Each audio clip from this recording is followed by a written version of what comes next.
네, 계속해서 할게요. 네, 저희가 두 번이나 녹화를 했는데, 아직 1페이지밖에 못 나갔네요. 네, 제가 한참 몇 페이지 나간 것 같은데, 네, 빨리 한번 해보겠습니다. 제가 3페이지짜리 강의안인데, 법의 세 번째, 자, 법은 어떤 특성을 가지고 있냐면, 우리는 지금 법의 개념에 대해서 하고 있는 거죠. 자, 법의 개념은 매우 다의적이니까, 어떤 한 문장으로 이게 법이다라고 얘기하기가 사실은 매우 어려운 거죠. 자, 어렵기 때문에 결국은 뭐죠? 네, 법의 특성, 네, 법의 특성을 여러분에게 설명을 하면서 뭐죠? 법의 개념에 대해서 얘기를 하고 있는 겁니다, 여러분. 자, 첫 번째가 법의 이상성이었고 두 번째가 법의 뭐죠? 네, 규범성인 거죠, 여러분. 자, 공동의 행위 지침 그런 거죠, 여러분. 자, 세 번째가 법의 강제성인 거죠, 여러분. 네, 강제성. 자, 법은 강제성이 있는 거죠. 여러분 흔히 잘 아시죠? 그쵸? 강제성이 있는 거죠. 왜 우리가 법을 따라야 되는 거죠, 여러분? 결국은 법을 따르지 않으면 뭐가 따라와요, 여러분? 처벌이 따라오죠, 처벌이. 그렇죠. 형벌이라든지 처벌이 따라오는 거죠. 그 처벌을 받지 않으려면 어떻게 해야 되는 거죠? 법이 시키는 대로밖에 할 수 없는 거죠. 법이 시키는 대로 해야 되는 거죠, 여러분. 결국은 그게 뭐예요? 바로 법의 강제성인 거죠. 간단히 얘기하면 그런 거죠.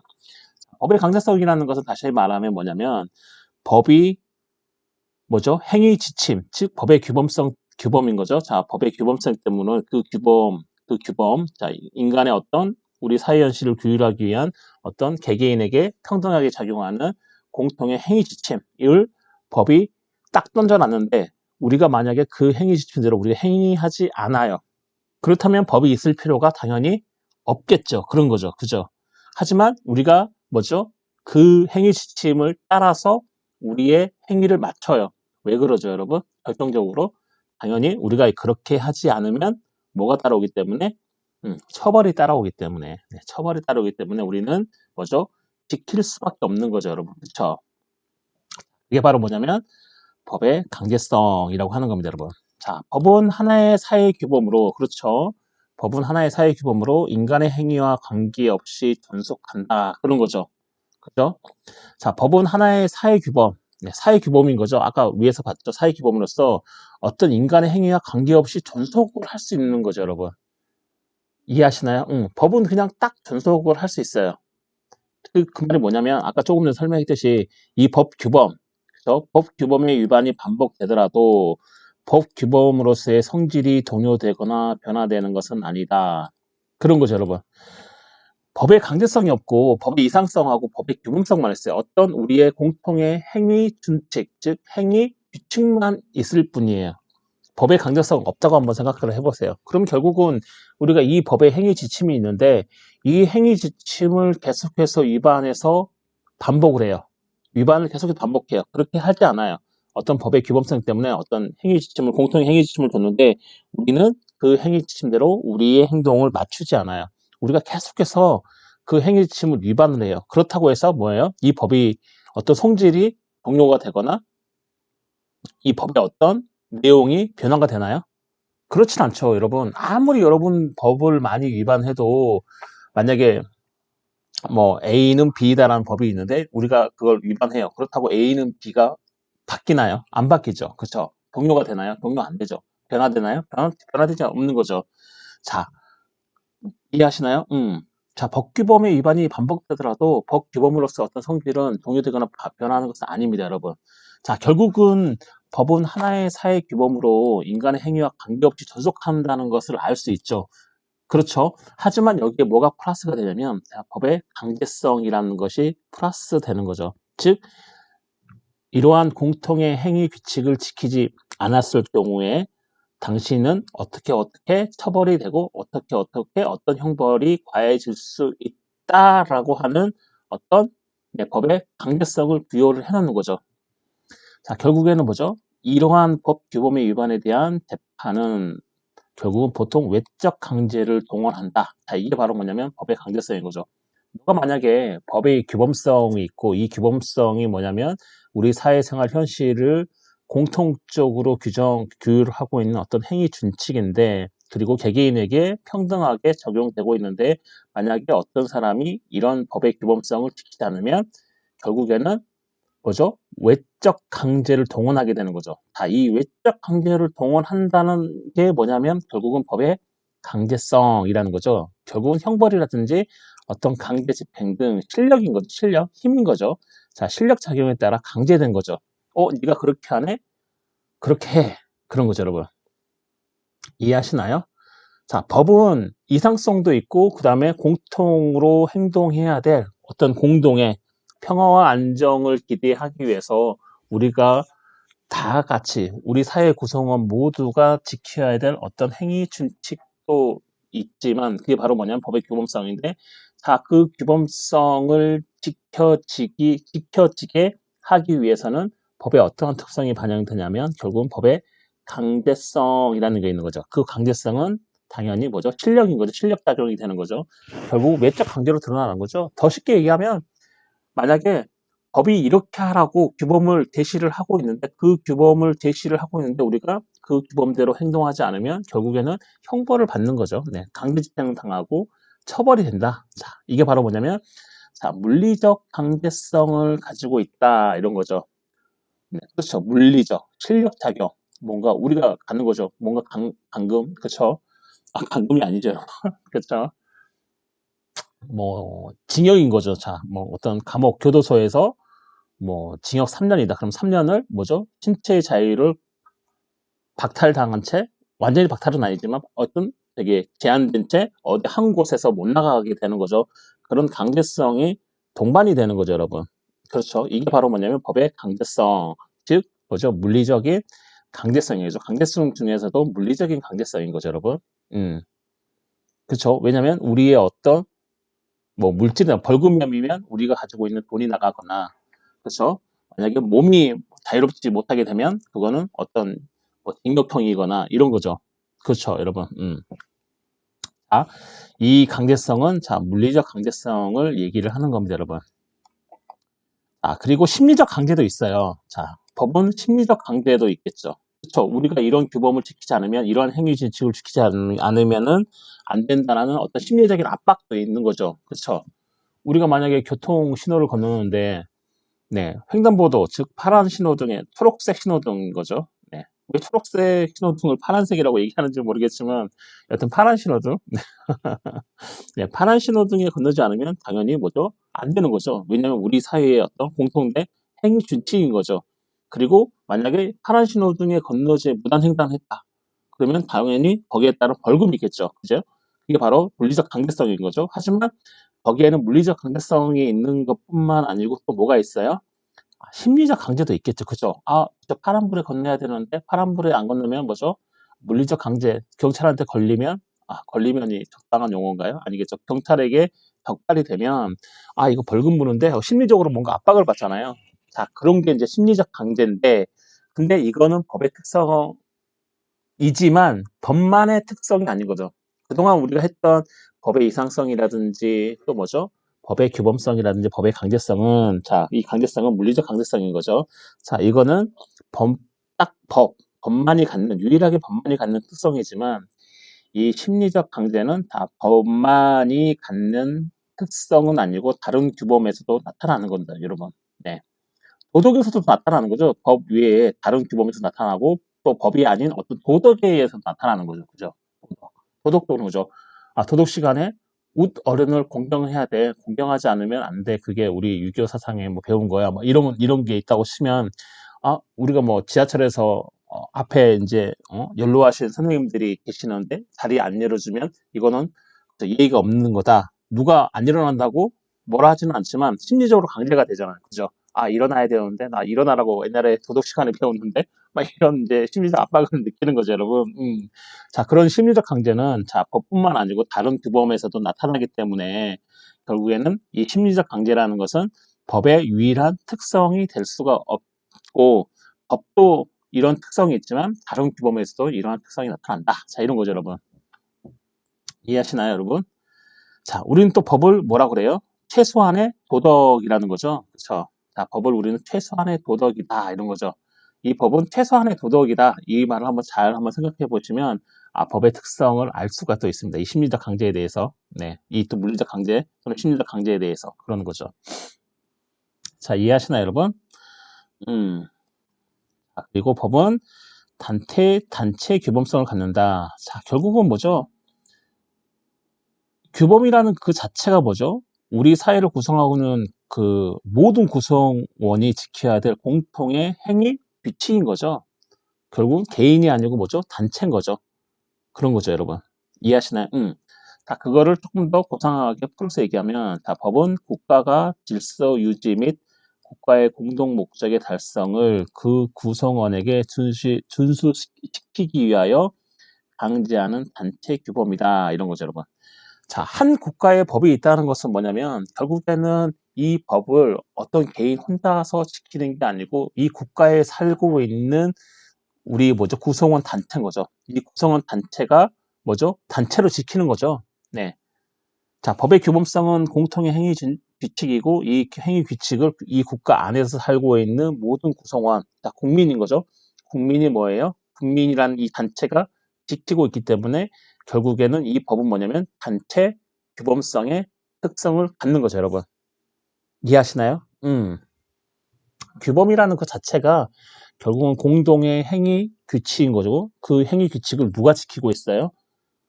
만약에 서울시면 서울시도 다 지키고 있고 이 서울시는 어디에 속해요? 대한민국에 속하죠. 그러니까 이 대한민국 전체 구성원, 즉 우리가 뭐라고 얘기해? 국민 이렇게 얘기하죠, 여러분. 이 국민이라는 이 단체가 그 규범을 지키고 있기 때문에 결국에는 법은 뭘 가져요? 단체 규범성을 가질 수밖에 없다. 이런 거죠, 여러분. 이처럼 법을 하나의 단체 규범이라고 하는 점에서 자, 주권을 가지고 있는 국가뿐만 아니라 그렇죠. 자, 국가도 단체 규범성이지만 자, 국가를 초월하는 집단 사회로서의 단체인 국제사회죠. 자, 국제사회도 국가가 모여 있는 게 국제사회인데 그 국제사회도 국가가 모여 있는 그 하나 단체 그런 거죠. 국제 이해하시나요, 여러분? 작은 단위로 국가지만 국제적으로 보면 우리 대한민국 하나의 멤버죠. 그렇죠. 그렇죠. 지구촌이라고 얘기하잖아요. 이 지구촌에 있는 어떤 국가 단체, 그 국가 단체를 규율하고 있는 법을 뭐라고 하냐면 우리는 국제법이라는 거죠. 그렇죠. 자, 이해하시나요, 여러분? 이 국제법이라고 칭하는 법을 가지고 있는 거죠, 여러분. 만약에 대한민국 안에서 갖는 법은 뭐 형법이다, 뭐든 민법이다, 또는 뭐죠? 뭐가 있을까요, 여러분? 지금 대한민국 현재 가지고 있는 법, 고등교육법이다. 그런 거죠. 고등교육법 있으면 이거는 대한민국만 가지는 법이고, 자, 이 법을 이 대한민국 국민만 자, 지키면 되지만, 자, 조금 더 넓혀보면 이 단체를 국가에서 국제적으로 넓혀보면 결국 지구촌까지 넓힐 수 있겠죠. 지구촌이라는 이 단체, 여러 국가가 모여있는 이 지구촌. 자, 이 지구촌을 규율하기 위한 법이 뭐냐면 당연히 국제법인 거죠, 여러분. 자, 무슨 얘기를 하고 싶으냐면 이 법의 단체 규범성은 작게는 사회, 그 다음에 조금 더 크게는 국가, 조금 더 확대하면 결국 지구촌이 되겠죠. 그렇죠, 여러분. 결국은 뭐냐면 자, 주권을 가지고 있는 국가뿐만 아니라 자, 국가를 초월한 집단사회, 즉 이 지구촌이라는 단체도 즉 국제사회인 거죠. 이 국제사회도 국제법이라고 칭하는 뭘 가진다? 자, 법을 가진다. 자, 법의 단체 규범성의 어떤 범위를 지금 얘기를 하고 있는 거죠, 여러분. 자, 주권. 자, 주인된 권리인 거죠. 주인된 권리. 주권인 거죠. 나중에 설명할게요. 이거 설명할 기회가 있을 거예요. 주권이 되게 좀 어려운 개념인 거죠, 여러분. 일단 뭐 그런 거보다 하시면 될 것 같아요, 여러분. 그리고 다섯 번째가 자, 법과 국가라고 하셨는데 자, 사회질서 안에서 국가가 승인하는 부분이 국가 질서가 되는 거죠, 여러분. 이는 법률이나 명령의 통째로서 나타난다. 자, 이게 무슨 말이냐면 결국 그러죠. 자, 법과 국가는 뗄래야 뗄 수 없겠죠, 여러분. 자, 국가 안에서 서로의 질서가 유지되고 서로의 어떤 이익이나 분쟁을 조정 중재하기 위해서는 결국에는 뭐가 필요하냐? 법이 필요한 거죠, 여러분. 즉 뭐냐면 자, 우리가 살고 있는 이 사회 질서 안에서 그쵸? 우리 이 대한민국이라는 이 사회 안에서 자, 국가가 승인하는 부분 그렇죠. 자, 국가가 결국에는 뭐예요? 우리의 이익이라든지 우리의 어떤 분쟁을 조정해주고 중재해주는 역할을 하는 거죠. 국가가 어떤 기준을 딱 제시를 해줘요. 법률을 제정을 해요. 자, 이건 우리의 서로의 약속이야. 이거 안 지키면 내가 너희들 처벌할 거야. 이런 거죠. 그 사회 질서 안에 딱 던져놓고 자, 이걸 지켜라고 하는 거죠. 결국은 뭐냐면 이 사회 질서 안에서 자, 이 국가라는 우리 대한민국이라는 사회 질서 안에서는 무언가 우리가 지켜야 될 어떤 행위 규칙은 누가 정해져요? 국가가 승인을 해주는 거죠. 그렇죠. 국가가 승인하지 않으면 당연히 안 지켜도 되는 거죠, 여러분. 그런 거죠. 그렇죠. 네.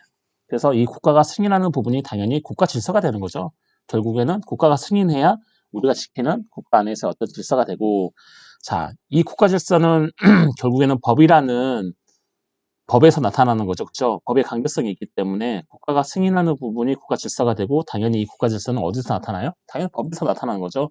주로 어디서 나타나냐면 다 법률이라든지 명령, 그렇죠? 명령의 통째로서 나타난다. 그런 거죠, 여러분. 자, 명령은 법률의 하위법이에요, 여러분. 자, 명령은 법률에 위반되면 되지 않아요. 이건 나중에 알려드릴게요.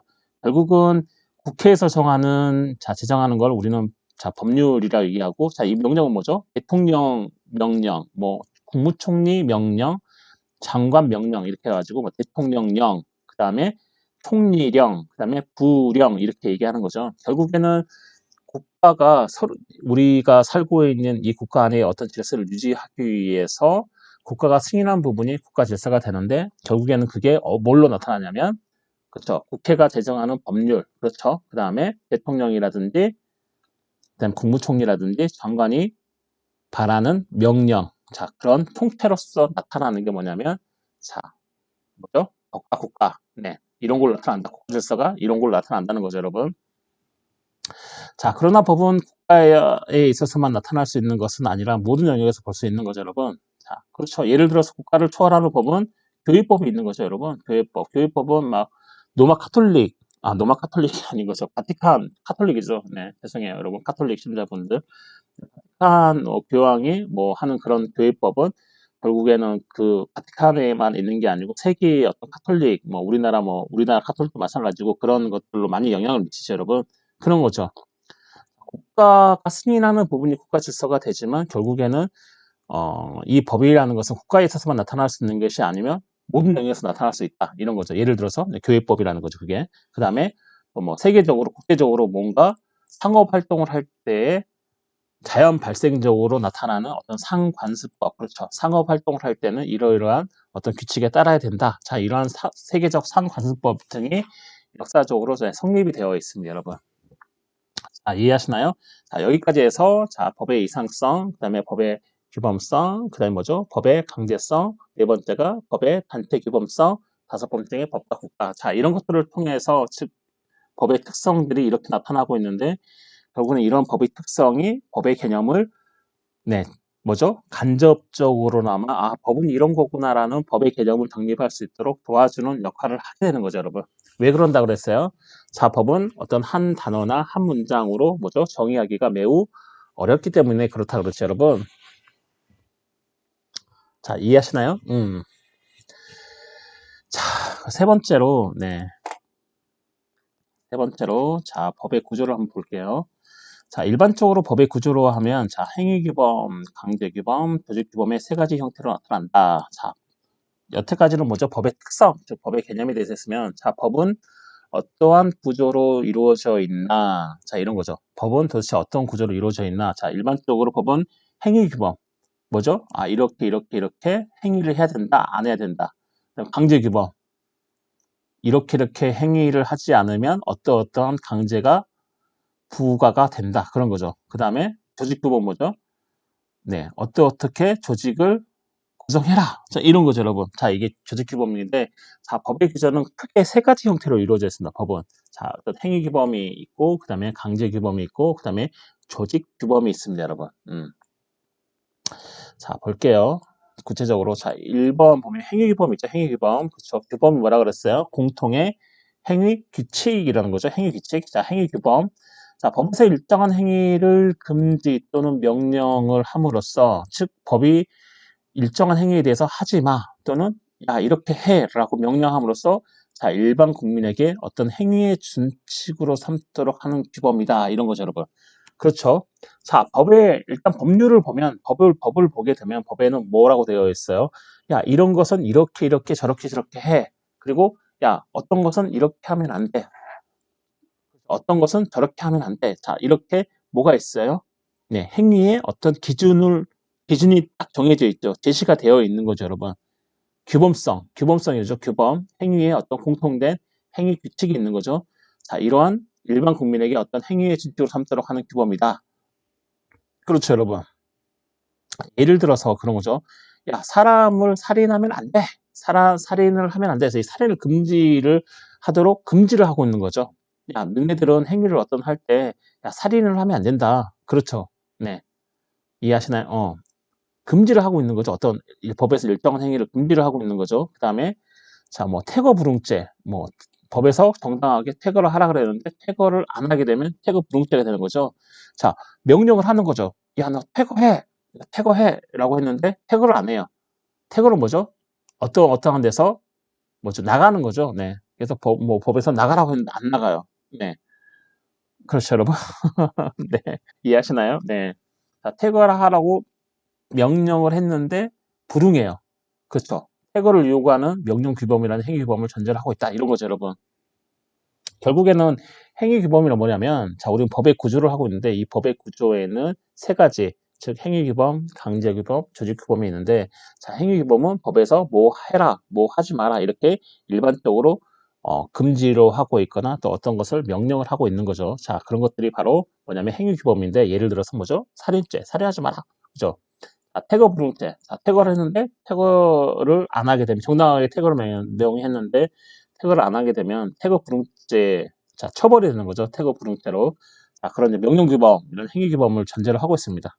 즉 뭐냐면 사람을 살해한 자는 자, 법의 형식인 거죠, 이거는. 자, 사람을 살해한 자는 못못에 처한다라고 하는 게 행위 규범인 거죠, 여러분. 그렇죠? 네, 이게 바로 가설적 판단의 형식을 취하고 있는 게 뭐냐면 행위 규범입니다. 자, 너네 사람을 살인하면 안 돼라고 행위준칙으로 얘기를 하고 있고, 만약에 너네가 살해한다면 너네들은 이렇게 처벌을 받을 거야. 그쵸? 사람을 살해한 자는 뭐죠? 무기, 사형, 이런 거죠. 네. 또는 5년 이상의 징역에 처하게 되어 있는 거죠. 형법 제250조 보면 나와요, 여러분. 사람을 살해한 자는 사형, 무기 또는 뭐죠? 5년 이상의 형에 처한다, 징역에 처한다. 자, 이렇게 되어 있는 거죠. 그렇기 때문에 이 행위규범이라는 형식은 가설적 판단이에요. 야, 너네 이렇게 하지 마. 너 이렇게 하면 너 어떻게 될 거야? 너 어떻게 처벌할 거야? 자, 이렇게 어떤 가설적 판단의 형식을 취하고 있는 게 바로 뭐냐면, 자, 행위규범이다. 이런 거죠. 자, 두 번째로 뭐죠? 강제규범인 거죠. 자, 행위규범에 이어서 강제규범. 자, 이어져 있습니다, 여러분. 자, 행위의 준칙으로서 행위규범을 위반하는 경우에, 그렇죠. 여기 보면, 뭐 사람을 살해한 자는, 자, 살인을 금지하고 있는데, 만약에 너 사람 살해하면 이렇게 할 거야. 이러는 거죠. 이러한 행위규범을 위반하는 경우에, 자, 일정한 제재를 가함으로써, 그렇죠. 뭐뭐에 처한다. 뭐죠? 여기 보면, 사형 무기 5년 이상 징역인 거죠. 사람을 살해한 자. 자, 형법 제 250조에 나와 있는 거죠, 여러분. 자, 그래서 이 강제규범이란 뭐냐면 행위 신축으로서의 행위규범을 위반하는 경우에 결국은 일정한 제재를 가함으로써 이를 통해 사회 질서를 유지하도록 하는 규범을 말한다. 예를 들어서 사람을 살해한 자는 사형 무기 또는 5년 이상의 징역에 처한다. 자, 이런 거죠, 여러분. 이런 강제규범이 있기 때문에 사람들은 법을 지키지만 또 이런 게 있어도 정말로 법을 못 지키는 분도 계시죠, 여러분. 네, 최근에 막 연쇄살인마들 막 이런 사람들. 네, 결국은 뭐죠? 너 이거 이렇게 안 하면은 이런 제재를 가할 거야. 자, 이렇게 함으로써 자, 사회 질서를 유지되도록 하는 규범을 뭐라고 얘기하냐면 자, 법의 구조로서 네, 강제 규범 이렇게 얘기를 합니다, 여러분. 자, 이해 가세요, 여러분? 자, 우리는 앞에 법의 개념 및 특성 또는 특성을 했고요. 혹은 특성. 그다음에 지금은 법의 구조를 하고 있는데 자, 법은 어떻게 구조로 되어 있나? 법은 어떤 구조로 이루어져 있나? 이런 거죠. 자, 일단 행위규범이 있다. 뭐뭐 하지 마라. 뭐뭐 하면 너 뭐뭐 어떻게 될 거야 라고 일단 겁을 주고 있는 거죠. 그래서 가설적 판단의 형식을 취하고 있고 두 번째로 강제규범. 이 이렇게 하면 자 이런 거 취한다 그런 거죠. 실제로 어떤 일정한 제재를 가하는 걸 통해서 자 사회 질서가 유지되도록 아 이렇게 하면 안 되겠구나 이런 처벌을 받겠구나 그런 거죠. 실제로 강제를 하는 거죠. 그렇죠. 이 강제규범인 거죠, 여러분. 이를 통해서 뭐가 유지가 되냐면 사회 질서가 유지되도록 하는 규범을 말한다. 자 이게 바로 뭐냐면 강제 규범이다 이런 거죠, 여러분. 그다음에 법에는 또 어떤 구조가 있냐면 조직 규범이라는 게 있습니다. 조직 규범. 자, 조직 규범은 뭐냐? 국가, 지방자치 등의 조직 등에 관한 사항을 규정을 하고 있습니다. 그리고 조직을 구성하는 기관에 일정한 권한을 부여하는 규범을 말함. 그런 거죠, 여러분.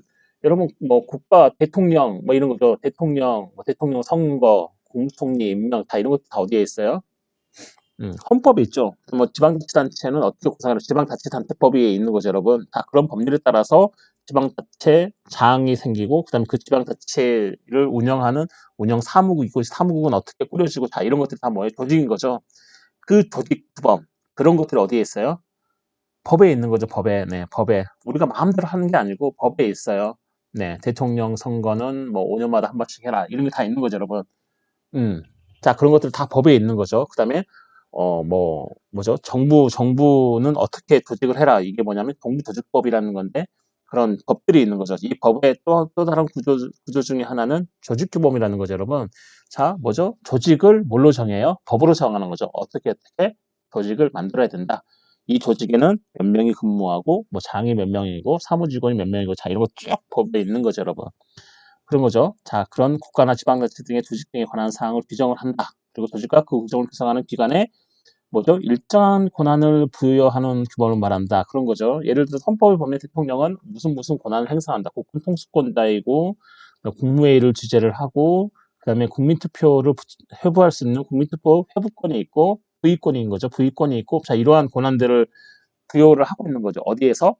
법에서. 그렇죠. 법에서.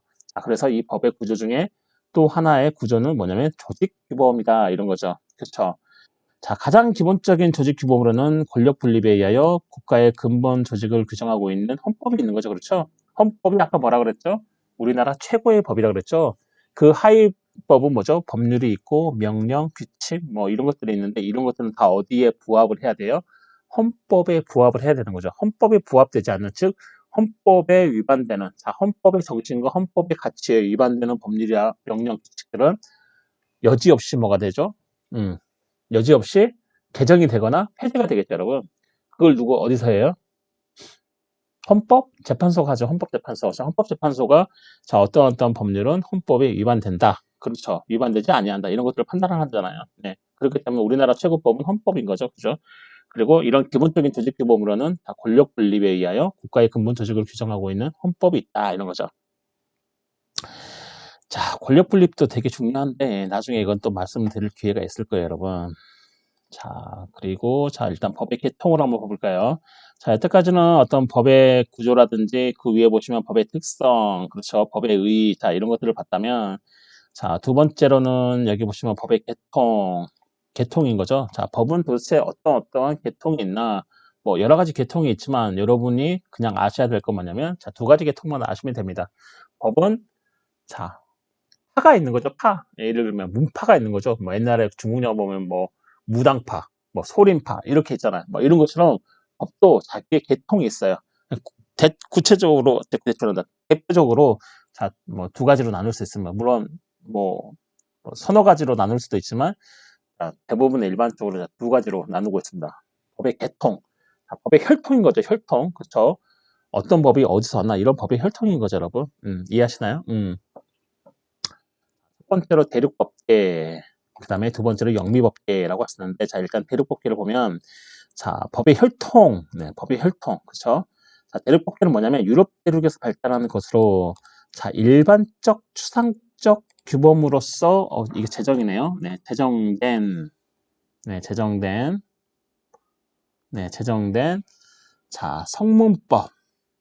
성문법 아까 뭐라 그랬죠? 네, 글씨가 보이는 거죠. 문자로 되어 있는 것, 뭐, 이 문자가 종이에 되어 있든, 뭐, 어떤, 뭐, 대나무에 뭐, 이렇게 파져 있든, 돌에 뭐, 새겨져 있든, 자, 눈에 보이는 그런 문자로 되어 있는 거, 문자로.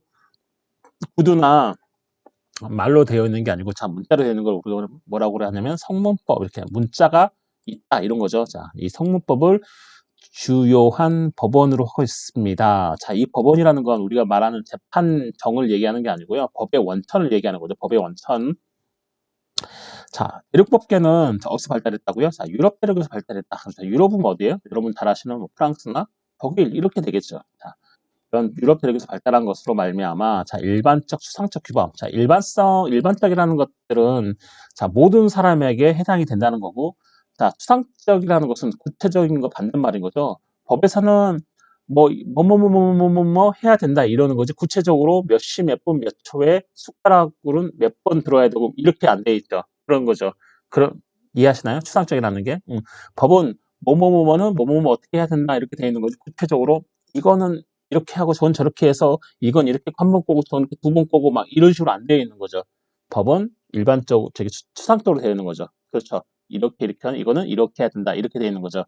자, 그런 규범으로서 제정된 성문법. 이 성문법을 주요한 법의 원천을 하고 있는 게 바로 뭐냐면 대륙법계라고 할 수 있습니다. 즉, 법 질서를 조직적인 일체로 파악하여 성문법을 주요 법원으로 하고 있으며, 자, 판례를 보충적 법원으로 하고 있다. 법 질서가 되게 조직적인 일체로 돼요.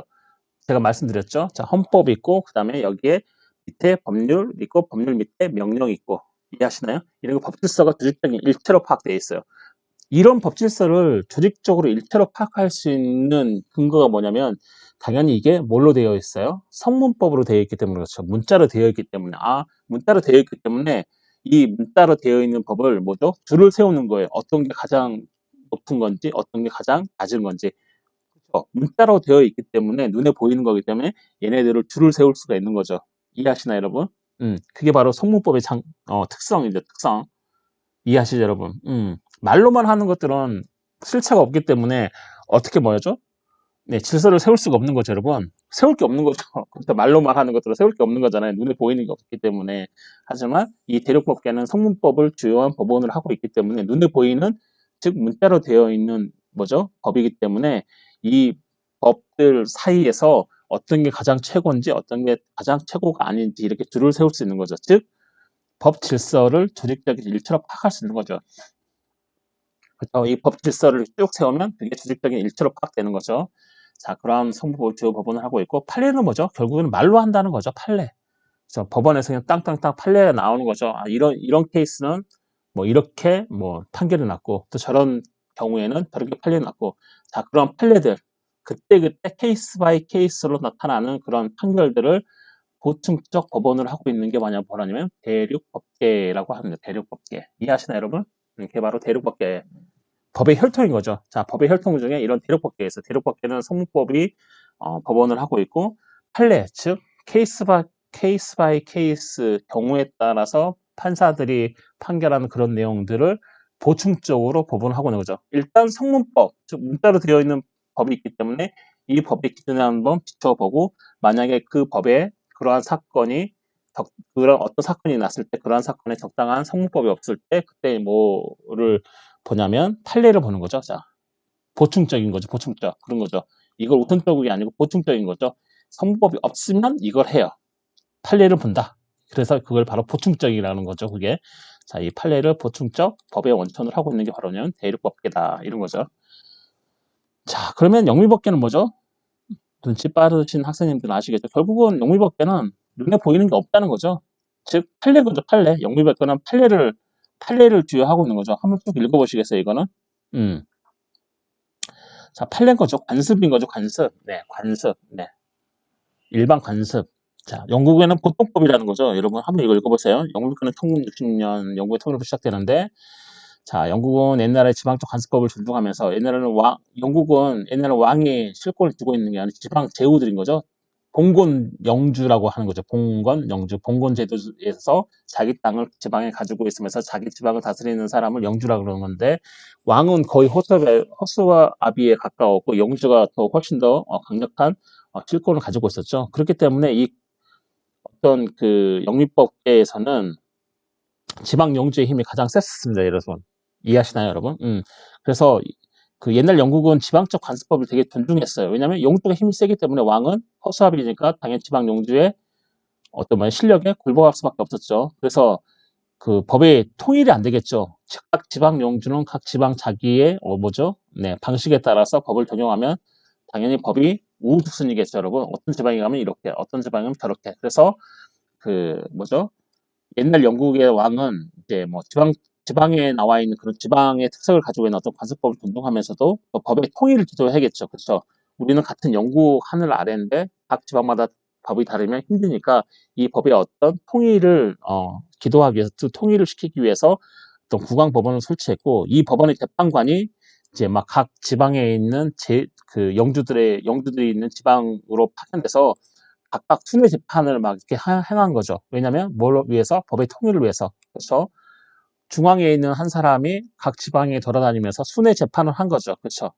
오늘은 여기서 재판, 저기는 저기서 재판, 같은 법률을 가지고 계속 재판하면서 법의 통일을 기도를 한 거죠. 그렇죠? 시도를 한 거죠. 그래서 각지를 순회하며 지방의 관습법에 따라서 재판한 재판관은 서로 각 지방의 관습으로서 예외적인 것을 제한하여 상호 다른 것을 조화시키고 전국이 공통되는 즉 왕국의 일반 관습이 보통법의 체계를 만들어갔다. 이해하시나요? 결국에는 영국 법계의 특징은 뭐냐면 영국 법계의 어떤 법의 혈통의 특징은 뭐냐면 그런 성문법을 만들 수가 없다는 거죠. 각 지방의 어떤 그 영주들의 힘이 너무 세가지고 각 지방마다 다른 법을 적용하고 있었고 결국에는 영국의 왕은 이런 지방들의 어떤 그 법의 다른 것들을 상호 제한해가지고 조화를 시키기 위해서 왕국법원, 국왕법원을 설치해가지고 여기 판사가 각 지방을 순회하면서 결국에는 이건 이렇게 저건 저렇게 계속해서 법을 통일하고 있으니까 어떤 성문법을 문자로 만드는 게 아니고 거기 가가지고 직접 본인이 재판을 하면서 뭐죠? 법에 공통된 법들이 적용될 수 있도록 순회 재판을 한 거죠. 네, 중앙에서 사람이 한 명 파견돼가지고 각 지방을 돌아다니면서 같은 법률의 기준을 가지고 이렇게 판결을 한 거죠. 자, 그 판결이 바로 뭐냐면 여기서 말하는 판례죠, 판례. 자, 판례가 쌓인 거죠. 즉 성문으로 된 법이 없는 거죠. 우리는 그걸 바로 문자가 없다 해서 불문법이라고 얘기하고요. 영국에서는 그래서 그게 왕국의 일반 관습이고 그다음에 보통법의 체계를 만들어갔다. 자, 영미법계는 보통법이 있는 거죠. 판례법인 거죠. 판례법. 그리고 그래서 어떤 일정한 기준의 법이 없어요. 공통된 나라 안에서 통일된 딱 하나의 어떤 법이 없고 그냥 케이스가 하도 많은 거죠. 사건의 케이스가. 그런 판례들이 모여가지고 판례법을 형성하고 있는 거죠. 결국은 불문법이라는 거죠. 그게. 네, 이해하시나요, 여러분? 문자가 없는 법인 거죠. 결국은. 네. 말로만 하는 법들이 있는 거죠. 말로만 있는 법들이. 네. 이해하시나요? 그래서 이런 대륙법계 법의 혈통과 영미법계의 법의 혈통이 다른 거죠, 여러분. 이해하시나요, 여러분? 법의 혈통에 대해서 이해하고 있어요, 여러분. 네. 자, 근원미 개수국가, 대륙법계는 방금 얘기했던 독일, 프랑스 그런 거죠. 한국, 일본. 그 다음에 형성은 한번 읽어보세요. 법원은 성문법주의인 거죠, 여러분. 네, 이건 제가 말씀드렸죠. 네, 법의 원칙은 성문법이고, 자, 영미법계는 자, 불문법. 이게 중요한 거죠, 여러분. 자, 공법과 사법의 구별. 자, 대륙법계는 구별하고 있으면 사법 중심 발전했다. 자, 공법은 뭐냐면, 국가와 나와의 관계를 규율하는 게 공법인 거죠. 예를 들면 헌법이라는 행정법 이런 거죠. 국가와 나와의 관계. 자, 사법은 뭐죠? 개인과 개인, 나와 상대방, 개인과 개인 그런 거죠. 예를 들면 민법 이런 거죠. 자, 이런 것들 사법의 대표적인 거죠. 자, 개인과 개인과의 관계를 규율하고 있으면 이걸 사법. 그다음에 나와 국가의 관계를 규율하고 있으면 이걸 공법이라고 얘기하는 거죠. 자, 이 대륙법계에서는 공법과 사법을 구별을 하고 있고 다 사법 중심으로 발표를 했지만 영미법계에서는 이 공법인지 사법인지 구별이 명확하지 않아요. 왜요? 문자로 있는 법, 이런 성문법이 없기 때문에 말로만 떠들었기 때문에 그렇죠. 구별이 불명확하고 결국에는 공법적 성질의 보통법에서 발전했다 이런 거죠. 네, 공법적 성질의 보통법에서 발전이 된 거죠, 여러분. 영국법은. 왜냐면 중앙에서 그쵸. 국왕법원에 있는 재판관, 중앙에서 각 지방을 돌아다녔기 때문에 결국은 뭐죠? 국왕은 뭐죠? 나라를 다스리는 사람, 집행인 거죠. 집행은 뭐예요? 당연히 공법인 거죠. 국가와 나와의 관계니까. 그래서 이 영국법은 공법적 성질의 보통법에서 발전하게 된 거예요. 이해하시나요, 여러분? 자, 특징은 당연히 성문법이 있으니까 법의 개념이라든지, 그 다음에 법을 일렬로 세울 수가 있는 거죠. 성문법이 어느 게 제일 높은지, 어느 게 제일 낮은지, 이런 체계를 중시하는 거죠. 그래서 이론적 논리성이 되게 우수하고, 대신 배심제도가 미약한 거죠. 배심제도가 뭐예요? 뒤에서 배심제. 일반 사람들이 배심원으로 참석해가지고 어떤 사건에서, 이건 잘못됐어, 이건 잘했어, 이렇게 하는 사람들인 거죠, 여러분. 네. 배심을 신청하면 할 수 있는 거죠. 네. 이해하시나요? 배심? 자, 왜 미약해요? 결국에는 법이 딱 있기 때문에 법에 딱 문자로 된 법이 있고 그 법에 따라서 따다다닥 하기 때문에 배심이 필요 없는 거죠. 하지만 영미법은 뭐예요? 이런 문자로 된 법이 존재하지 않기 때문에 결국 말로만 떠들기 때문에 니네 판사들이 잘못될 수도 있지 않느냐 이런 거죠. 그죠? 니네 판사는 이렇게 생각하지만 우리 일반 국민들은 그렇게 생각하지 않는다. 그러면서 어때요? 뒤에 배심 제도가 당연히 그럼 발전하게 되겠죠. 여러 사람의 생각을 모아서 뭔가 재판을 해야 되기 때문에. 이해하시나요, 여러분? 그쵸. 판사들 니네들만 이렇게 생각하냐? 우리는 그렇게 생각하지 않는다. 그래서 우리도 배심 배심원으로 참석을 해가지고 우리도 거기에 끼어달라 이러면서 여러 사람의 생각들을 합산해서 공통된 생각으로 재판을 하게 되니까 당연히 뭐가 발달을 해요? 배심 제도가 당연히 뭐예요? 네, 발달할 수밖에 없는 거죠, 여러분. 그죠? 자, 법을 분쟁 해결할 수단으로 이해하여 살아있는 법과 형식을 중시하는 거죠. 결국은 야, 니네 성문법은 만들어 놨지만 적용 안 되는 것도 되게 많지 않느냐 이런 거죠. 아무리 니네가 현실을 고려해서 만들었지만 적용 안 되는 게 많지 않느냐 이런 거죠, 여러분. 하지만 뭐죠? 케이스 바이 케이스면은 바로 그 케이스에 해당하는 법들을 적용을 하고 그리고 어떤 사건의 케이스가 생기면 그걸 판결함으로써 다음에 동일한 사건이 생기면 그 케이스를 보고 하면 이게 정말로 살아있는 법이 아니냐 이렇게 되는 거죠, 여러분. 이해하시나요? 자, 이런 것들이 좀 특징을 가지고 있는 거죠, 영미법계는. 네, 이해하시죠, 여러분? 네. 여기까지 떠들었는 한 40분 됐나요? 네. 여러분, 네, 수고 많으셨고요. 네. 자, 이번 2주차는 여기서 마무리하고요. 자, 다음 3주차 때 여러분하고 다시 뵙도록 하겠습니다. 네. 1학년 분들이, 네, 20분이고, 이제 나머지 분들인데, 네, 잘 이해를 하셨으면 좋겠고, 혹시 제 강의를 들으면서 궁금하시거나 의문난 점이 있으면 언제든지 전화도 주셔도 되고 메일로 주셔도 되니까 네, 부담 없이 네, 동네 아저씨라고 생각하고 네, 주셨으면 감사하겠습니다. 여러분 그러면 네, 한 주도 잘 보내시고 네, 우리는 다음 주에 뵙도록 하겠습니다.